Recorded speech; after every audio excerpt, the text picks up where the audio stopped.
Alfa Bravo Papa Alfa ABPA. Nós estamos falando aqui sobre a Academia Brasileira de Peritos Aeronáuticos. Lembrando que é uma abordagem de recorrência, ou seja, diante de uma assinatura, você passa a ser membro da Alfa Bravo Papa Alfa, mas esse módulo aqui está aberto gratuitamente ao público para que você conheça o que é a Academia Brasileira de Peritos Aeronáuticos e como ela funciona e o que é que nós vamos estudar. Tá? Nós estamos lançando aqui em março de 2026, é uma concepção totalmente inédita. O que nós estamos fazendo e como estamos fazendo, eu não sei até quando é que eu vou poder segurar essas condições. Nós fizemos uma parceria com uma IES, uma instituição do ensino superior. Nós estamos emitindo aqui este curso no módulo, um certificado como extensão universitária. Então, além de você fazer o curso, né, eu vou ter uma outra aula, né, que eu vou explicar o que é extensão universitária. Porque quando a gente fala extensão universitária, as pessoas perguntam, eu preciso ter nível superior. Não precisa. E lá eu vou explicar o que é extensão universitária. Então, fica aqui a dica. Além de você adquirir conhecimento, a minha preocupação maior não é certificado, não é título. Mais importante do que o título é o conhecimento. Então, nós temos uma proposta aqui de passar o conhecimento. No Brasil tem esse negócio, né? Sou isso, eu sou aquele especialista coisa nenhuma, tem título. Às vezes mas nem sempre. Infelizmente no Brasil, nem sempre um título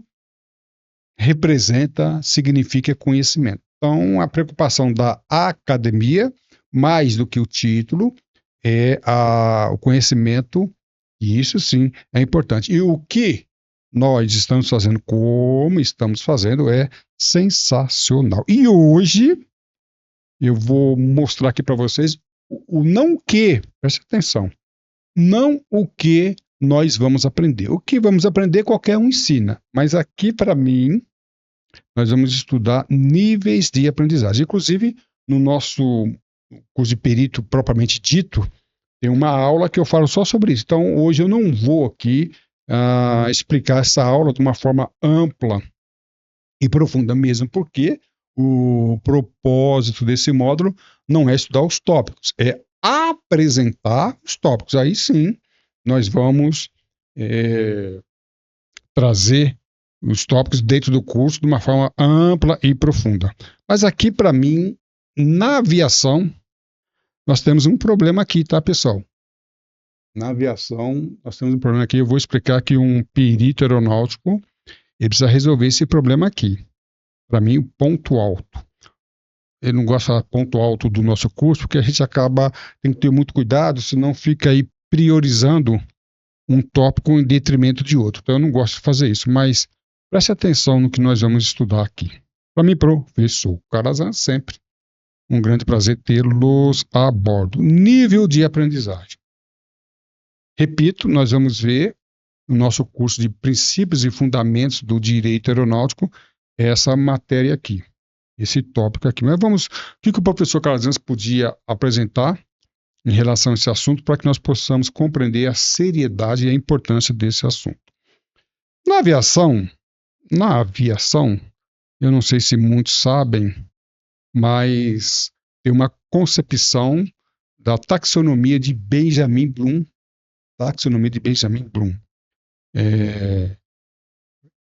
Essa taxonomia, pessoal, era uma coisa antiga. Pra vocês terem uma ideia, ela foi formulada na década de 50, 1953, se eu não me engano, e foi reformulada em 2000. Depois dos anos 2000, claro que depois dos anos 2000, Benjamin já não estava vivo, mas a sua equipe, na equipe dos anos 2000, tinham pessoas que fizeram parte da primeira concepção. Mas na aviação, essa concepção ela é muito atual. Olha que nós estamos gravando aqui em 2026, estou lançando esse curso, academia aqui em 2026. mas eu posso garantir que a concepção, a taxonomia de Benjamin Bloom, que refere-se aos objetivos educacionais, são bem presentes. Inclusive, não tem nada a ver com a nossa academia aqui, nós trabalhamos também com uma outra concepção de provas e concursos. E ali nós instruímos alunos fazendo concursos para magistratura, área jurídica, e muitas outras áreas. E nós provamos ali como, por exemplo, um curso para juiz, para promotor, para delegado, como esta taxonomia, como essa concepção, ela é presente. Nós mostramos ali, fazemos comparação entre aquilo que é avaliado hoje nos concursos e aquilo que foi proposto em 1953, que para mim, embora antiga, é uma concepção muito atual. Então, na aviação, nem se fala como isso é importante. Agora, dentro da perícia, então, aí não sei, tá? Então, Benjamin Bloom, uma americana aí que foi expoente, repito, o que ele propôs ainda é muito interessante. No nosso curso, na nossa concepção, nós vamos aprender os 3 domínios, né? Há outros domínios que usam essa tese, repito, essa tese é comentada, reformulada por alguns outros pedagogos, né? Mas aqui o domínio cognitivo, afetivo e psicomotor é importantíssimo. Aqui que eu acho que eu vou eu vou usar essa taxonomia, né? Vamos só prestar atenção a taxonomia de Benjamin Bloom. Olha que coisa interessante. Então, ele estabelece ali como níveis. Então, o domínio cognitivo tem vários níveis. Eu gostaria que vocês prestassem atenção. Conhecimento, compreensão, aplicação, análise, síntese e avaliação. Prestem atenção. Aqui, ela vai aumentando o seu nível, né, de compreensão, profundidade e assim por diante. Qual o problema hoje da aviação? Quem é piloto pode ficar triste, mas vai concordar comigo. E o controlador de tráfego aéreo também pode ficar triste, mas infelizmente vocês vão ter que reconhecer a verdade. O piloto privado, até mesmo piloto comercial e quiçá piloto de linha aérea, é que o piloto de linha aérea geralmente já tem uma experiência prática muito bem reconhecida. Mas a maneira como são avaliadas as provas teóricas, ela não sai daqui, ó. Não sai daqui do nível de conhecimento, que é o nível decoreba. Então, o controlador de tráfego aéreo é formado com provas, apesar que tem a parte prática, que é interessante, mas teoricamente, na parte teórica, no nível de conhecimento, baseado em uma pergunta, 4 alternativas. E dificilmente o curso teórico é chegado na compreensão. Daqui para baixo, então, nem se fala. Então, o perito é aquele profissional que tem um conhecimento, ele vai precisar caminhar por essas fases. Então, ele não consegue chegar na aplicação se ele não passar pela compreensão. Ele não consegue analisar. Vamos lá, pessoal. Se tem uma parte que é importante da perícia, é a análise. Então, o que é análise? Teve um acidente, eu vou dar aqui como exemplo a ocorrência grave no Rio de Janeiro. Então, o que nós temos lá no Rio de Janeiro? Nós temos no dia 12 de fevereiro de 2025, um avião em decolagem colide com uma viatura no meio da pista. Isso é a ocorrência. Aí nós temos ali 3 envolvidos. A princípio, pode até ter mais. A empresa aérea, por intermédio da tripulação, e o avião estava decolando, o Boeing 737, a administração do aeroporto, tá? E também os controladores de tráfego aéreo. Então, em tese, em síntese, nós temos 3 envolvidos, não estou falando em culpados. Uma coisa muito difícil é analisar. O perito aeronáutico, ele precisa analisar. O que é análise? Análise é abrir, análise é expandir. Primeiro você expande. Vamos estudar a participação de cada envolvido, para, num segundo momento, sintetizar. Esses 2 pontos, para mim, é sensacional. Mas qual é o problema? Qual que é o problema? O problema é que os profissionais da aviação dificilmente sai do nível de conhecimento, não chega na compreensão nem na aplicação. Chega aqui, ele dá uma pane. Ele dá uma pane e fica difícil. Então, o nosso curso, ele tem a finalidade de percorrer todos esses passos. Eu tenho outro acidente muito interessante também, que ali nós tivemos em 2 de março de 1996, agora nós estamos lançando esse curso em março de 96, 30 anos. Nossa, Calazão, você tá velho, hein? Tá pegando coisa antiga. Não, se tem uma coisa que é muito atual, é o caso Mamona Assassina. Eu sempre falo, então a aeronave, né, que não é essa, né? Isso aqui não é o acidente, foi uma aeronave do tipo Learjet 25. Mas o que aconteceu ali? A aeronave veio para pouso, presta atenção, a aeronave veio para pouso, sem solicitar remetidas, vou repetir que isso aqui é importante, sem solicitar remetida, porque essa aeronave ela veio desconfigurada em vários parâmetros, muito veloz, muito alta e deslocada do eixo. Então, desconfigurada nos 3 parâmetros. Claro que não ia conseguir pousar com aquela velocidade, então ia precisar arremeter. A arremetida, segundo a carta, era subir para 6.000 pés na proa de Bom Sucesso e chamar o controle. Pronto, acabou. Gente, quem fala essa que tinha que virar para a esquerda, que virar para a direita? Pelo amor de Deus, um perito, né, do curso do professor Calazans não cai nessa pegadinha. Não dá para cair nessa pegadinha, né? Um perito falar que a aeronave deveria ter curvado à direita e entrar na perna do vento. Repito que eu preciso falar, isso não é coisa de perito. Perito é aquele profissional que tem uma sensibilidade aguçada da teoria e da prática. Tá? Mas nós vamos estudar, esse é um dos casos que nós vamos estudar. Então vamos lá. A aeronave deveria subir para cima, para frente, né? 6.000 pés na proa de Bom Sucesso. Mas vamos lá. Aqui nós temos 3 envolvidos. Quem são os envolvidos? A aeronave, Madrid Táxi Aéreo, à época, que era responsável pela aeronave, dona proprietária da aeronave, exploradora da aeronave. Nós temos a Infraero, representada pelos controladores ali de Guarulhos, que à época era a Infraero. Lembrando que a aeronave arremeteu nas imediações do aeroporto de Guarulhos e na hora do acidente colidiu ali a Serra da Mantiqueira a 3.300 pés e na Serra da Mantiqueira, na hora da colisão, estava falando com o controle de São Paulo, que fica lá em Congonhas. Olha que coisa mais doida. A aeronave nas imediações do aeroporto Guarulhos, na jurisdição da Torre Guarulhos, falando com a PP São Paulo.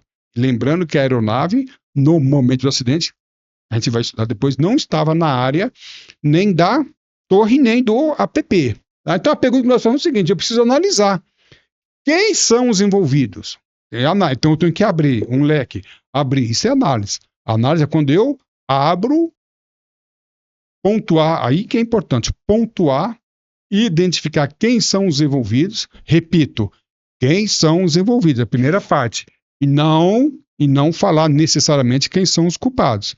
Pessoal, repito, a comunidade aeronáutica, pilotos e muitos controladores não chegaram nesse ponto, para depois eu sintetizar, fazer a separação da jurisdição, fazer a separação das competências. Pessoal, isso não é fácil, não. Repito, não é de profunda dificuldade, mas o problema é que a pessoa precisa compreender, precisa fazer a aplicação das leis, aplicação das normas. Aqui é o problema, qual a aplicação? A aeronave devia remeter para a direita. Pelo amor de Deus, não fala isso. Você afeta o meu cérebro. Né? Não fala isso. Então, não precisa conhecer quais são as leis, quais são os regulamentos. O regulamento, a aeronave está visual ou não está visual? A aplicação da lei, a regulamentação do voo visual ou do voo por instrumento? O piloto solicitou ou não solicitou o procedimento de arremetida? Para depois eu sintetizar. Fiz uma análise, abri, agora eu vou convergir. Aí eu vou trabalhar para identificação de culpa e responsável. E olha só que mais importante. Chegar aqui no nível 6º, aqui, o último nível de avaliação. Né? Então vamos lá. A gente tem esse problema. O nosso curso, ele é feito de tal maneira que você passe por todos esses módulos aqui. Desculpa, por todos esses passos. Nós pegamos a taxonomia de Benjamin Bloom, ela é passo a passo, e cada passo requer o conhecimento do passo anterior, e ele vai avançando na profundidade. É muito comum quem estuda direito, infelizmente, muitas faculdades passam 5. É por isso que o pessoal não passa no teste da OAB. O camarada faz 3, 5 anos de faculdade. Eu já vi gente ficar mais 3 anos para passar no OAB. E eu já vi gente mais 5 anos estudando para passar no OAB. Aí eu pergunto: o que você fez na faculdade, companheiro? O que você fez na faculdade? E interessante, hein? Deixar bem claro aqui. O problema da faculdade não é que ela não estudou os tópicos. Então, na faculdade você vê, às vezes, direito penal, direito civil, direito trabalhista. O problema da faculdade, muitas vezes, é que ela para por aqui. Chega na prova, nas provas bimestrais, semestrais, seja lá o que for, mensais, ela faz uma pergunta e pede para o aluno responder. Na UAB, concurso para promotor, concurso para delegado, para juiz, não. Eles dão um caso. Eu me lembro eu participei como ouvinte de um concurso público, a fase oral da magistratura. Achei muito interessante. Na fase oral da magistratura, o desembargador da banca, um membro da banca, fez a pergunta para o candidato. Se você chegou na prova oral, você já passou por várias outras fases, né? Mas a pergunta, olha que coisa interessante. O juiz, o desembargador, o membro da banca, fez a seguinte pergunta para o doutor, candidato ao cargo de juiz. A emprestou o carro para B. E B provocou um acidente, tendo ali prejuízo financeiro ali. Então, resumindo muito aqui, tá? Resumindo muito. E aí a pergunta foi simples. Quem era o responsável por indenizar o prejuízo causado? A, que era proprietário do carro, ou B, que provocou o acidente? E o candidato ali se perdeu. Uma hora ele falou que era A, depois ele se retratou, depois ele distratou, aí nós entendemos que ele se enrolou muito. Mas por quê? Olha que coisa interessante. Porque ele passou, lembrando que um concurso para juiz há várias fases. Há uma fase só da primeira, normalmente a primeira fase, que são, normalmente, múltiplas escolhas. Depois tem uma outra fase, onde você passa a responder, né, fazer uma prova escrita, responder no caso. Então, nós vemos que são várias fases. A prova de promotor, juiz, é assim. O que aconteceu com aquele aluno que passou pelas provas anteriores? Ele tinha conhecimento. Tanto é que passou pelas as fases. Então, a primeira fase é fazer perguntas sobre o que é direito penal, o que é culpa, distingua, defina o dolo eventual. Tudo bem. Tá? São fases interessantes. Mas, para ser juiz, tem que chegar nesse ponto aqui, ó. Para ser juiz, promotor, delegado, tem que chegar nesse ponto. Então, o que aconteceu com aquele candidato? Aconteceu que ele sabia a matéria. Tanto é que ele passou nas provas anteriores quando era perguntado sobre definição. O que ele não soube fazer direitinho foi aplicar o conhecimento. E para nós, isso no perito, para mim, pessoal, entender isso é importantíssimo. Você não basta ter um conhecimento. Você tem que ter saber aplicar. Ter conhecimento, qualquer um pode. Saber aplicar o conhecimento, analisar, sintetizar e avaliar. E aí eu faço uma reclamação. Eu tenho uma crítica à formação de pilotos e controladores. Poucos chegam nesse nível. E as pessoas perguntam: professor Calazans, um piloto pode ser perito? Claro que ele pode ser perito. Um controlador, um meteorologista? Claro que ele pode ser um perito. O problema, vou falar bem claro aqui, em português bem suave, problema. O problema é que muitos pilotos vêm aqui no nível de conhecimento e para ser perito, ele tem que passar por todas essas fases. Então, o nosso curso, ele tem a finalidade de passar por essas fases. Para você não ficar falando que Mamona Assassina, se tivesse curvado à direita, não teria sofrido acidente. Amor de Deus. É claro que no plano fático é uma verdade, mas isso é uma incoerência horrível no plano jurídico e no plano administrativo, no que se refere à interpretação das regras do aéreo. Ou então, um acidente ocorrido em 2006, 29 de setembro de 2006, com o Legacy e o Gol morrendo ali. Lembra? Uma colisão no centro Brasília, onde o Legacy conseguiu fazer um pouso de emergência, mas o Boeing da Gol caiu com 154 pessoas. Ali, esse acidente, para mim, é clássico no que se refere a isso aqui. Então, o que eu poderia comentar? Um dos problemas foi a autorização de tráfego aéreo. Aqui tem uma pegada, esse acidente tem uma pegada impressionante no que se refere à interpretação das regras. E eu tive a oportunidade de trabalhar com 2 grupos enormes, cada grupo mais de 100 pilotos, tudo master, 4 faixas, num curso de especialização em direito aeronáutico, onde nós trabalhamos esse caso. E eu me lembro que eu fiz uma pergunta que seria aparentemente simples, e eu tive ali as respostas mais diferentes que eu podia imaginar. Por quê? Porque eram comandantes que tinham uma boa prática, mas na teoria não chegaram até aqui. Não chegaram até aqui. Então vamos lá. Perito. Eu tenho que ser muito devagar aqui, bem calmo. Perito que não passe por essas fases, que não precisa conhecer a taxonomia de Bloom, mas precisa entender, né, que vai aplicar isso aqui. E tem também no modo afetivo, né, a gente vai ver isso aqui. Isso aqui é muito importante. Aqui, pessoal, lembrando que a primeira Constituição foi em 1953, depois reformulada nos anos 2000, depois dos anos 2000, mas no início dos anos 2000. Hoje, naquela época, não tinha. Em 2009 teve um apelo muito interessante da neurociência. E Benjamin Bloom foi um profeta. Mais do que um teórico, para mim ele foi profeta. Porque hoje a inteligência emocional e mais precisamente a neurociência trabalha isso aqui de uma forma maravilhosa. Então nós vamos também fazer uma aplicação das neurociências, né? Mostrando aqui, inclusive naquele acidente que eu falei, ocorrência grave no Galeão, eu fiz um episódio, são vários episódios, tem mais de 10 episódios já.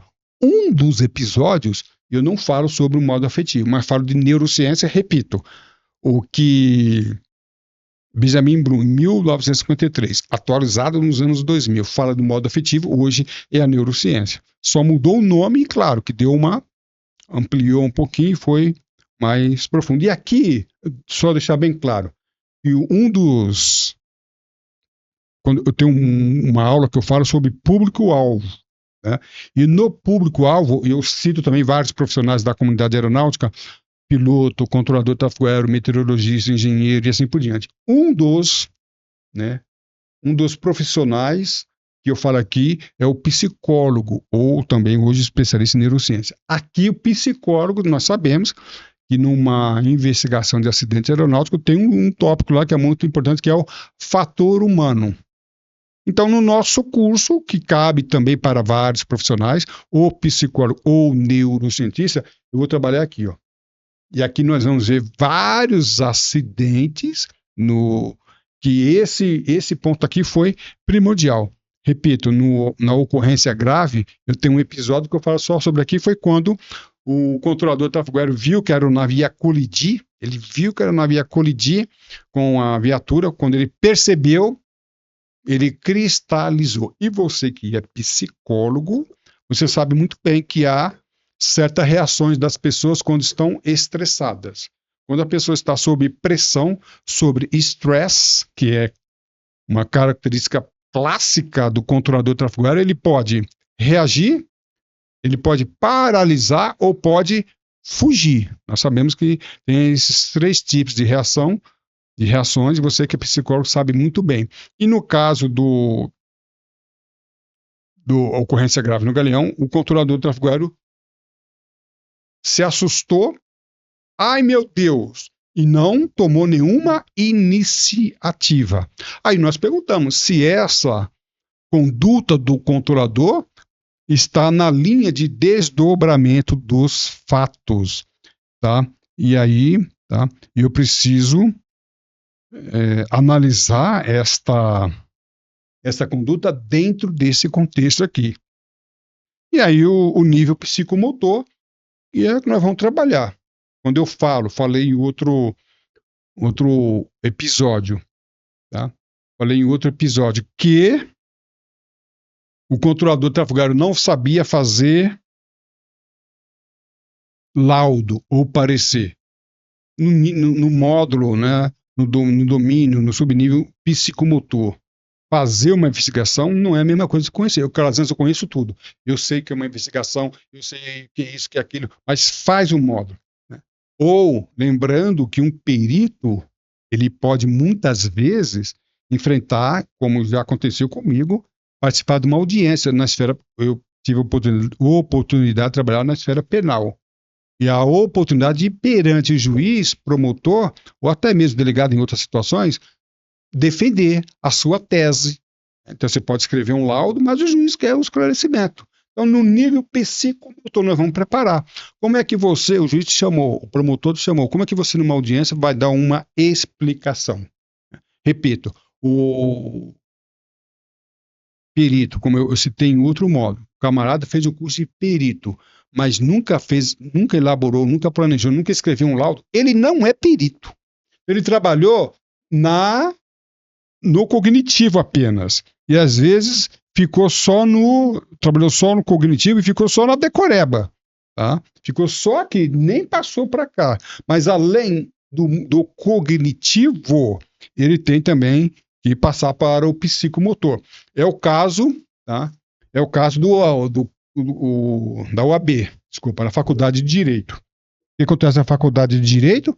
A pessoa faz a faculdade, 5 anos, mas nunca. Eu conversei com alguns alunos, nunca fizeram uma peça de defesa. Né? Aí ele vai fazer a própria juiz, precisa fazer uma defesa, não, uma sentença. Ele é promotor, mas ele nunca fez acusação na faculdade. Nunca fez. Ou pior ainda, ele vai fazer o AB e nunca fez ali nenhuma peça na esfera penal, civil, administrativa, seja lá o que for. Como é que este menino, essa menina, esse estudante, ex-estudante, bacharel, vai passar no AB? Não vai, porque a faculdade ficou aqui, se limitou ao cognitivo, ficou só na teoria. Então vamos lembrar, a nossa pegada é essa, por isso que é um curso diferencial. E você não chega nesse nível em 2 dias de curso, pelo amor de Deus, né? Não entra nessa furada. Tá bom? Estamos caminhando para o nosso final. Lembrar que aqui é um módulo que está aberto ao público, que fala sobre a apresentação em curso. Eu vou deixar aqui os links para que você conheça os outros tópicos. E para se cadastrar na academia é gratuito. Lembrando que aqui na academia é gratuito esse módulo. Se você quiser, você pode ser um assinante, aí sim você vai ter acesso a vários tópicos, o curso todo de uma forma esplêndida.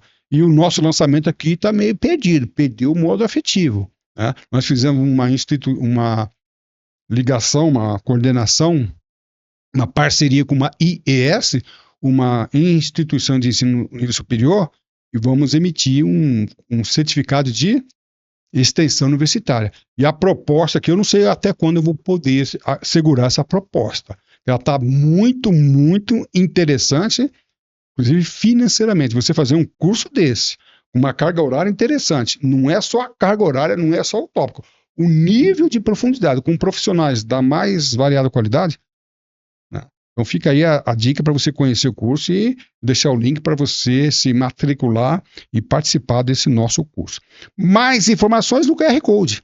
Além do QR Code, eu vou deixar também o QR Code do grupo. Aqui nesse grupo, eu vou deixar o link do grupo, você participa e obtém informações sobre o curso e outros tópicos e outros pontos interessantes sobre esse curso. No nosso canal do YouTube, lembrando, repito, esse módulo, apresentação do curso e dos tópicos, é gratuito, aberto ao público. Os outros módulos, somente para os membros da academia, mediante uma assinatura. Aqui, tá? Aqui no canal do YouTube, você tem também alguns vídeos abertos para que você conheça. Inclusive, eu tenho no canal do YouTube e também aqui, então vou deixar um módulo aberto aqui, que é o CSI da aviação, onde a ocorrência, incidente grave no galeão, vai ficar aberto aqui para que você conheça o que é perícia e como é que ela funciona. Então, uma parte do curso, que é a apresentação, e uma parte do módulo, tem outro módulo que chama CSI da Aviação, também vai ficar disponibilizado gratuitamente aqui. Tá bom? E aí, se você não se inscreveu, se inscreva e faça os 3 Cs. Curtir, compartilhar e comentar. Quero mais informações? Olha o nosso e-mail aí, carlosdaniel@gmail.com. Manda um e-mail, a gente troca algumas informações. Bizu, o nosso zap, que é do grupo, você pode ligar para o professor Calazans, mandar um áudio e assim por diante, tá bom? Mas é o 11 98693 6733. Pessoal, vocês não têm ideia de como está esse curso. Repito, lançamento 2026, uma proposta inédita, você não vai ver um curso extenso e nessa profundidade. E financeiramente o preço é irrisório mediante o conhecimento e o título que nós fornecemos, que é extensão universitária. Professor, eu preciso ter nível superior para fazer esse curso? Não, e no outro módulo eu explico, outro tópico, né? Eu explico o que é a extensão universitária. Tá bom? Para mim, professor Calazans, é sempre um grande prazer tê-los a bordo. Um abraço e tudo de bom.